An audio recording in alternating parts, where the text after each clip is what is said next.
ಎಲ್ಲರಿಗೂ ನಮಸ್ಕಾರ. ನಾನು ನಿಮ್ಮ ರಚನಾ.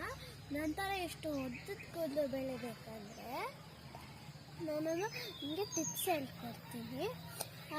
ಆವಾಗ ನನಗೆ ಸೊಂಟದಕ್ಕೂ ಕೂದಲು ಇತ್ತು. ನಮ್ಮಮ್ಮ ಅವಾಗ ಕಟ್ ಮಾಡಿಸ್ತು. ಈಗ ಇಷ್ಟು ಉದ್ದದ ಬೆಳೆಯೋಕ್ಕೆ ನನಗೊಂದು ಟಿಪ್ಸ್ ಹೇಳ್ಕೊಡ್ತೀನಿ. ಇದು ಕರ್ಬೇವಿನ ಸೊಪ್ಪು ಅಂತ. ಇದನ್ನು ನಾವು ತಿಂದರೆ ಬನ್ನಿ ನಿಮ್ಗೆ ಹೇಳ್ಕೊಡ್ತೀನಿ.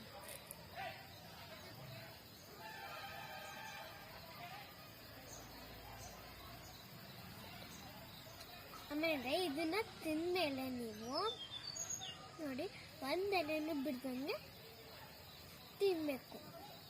ಆದ ನಂತರ ಐಬ್ರೋಗೂ ಕಣ್ಣಿಗೂ ಒಳ್ಳೆಯದು.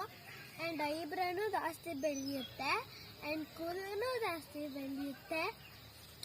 Thank you.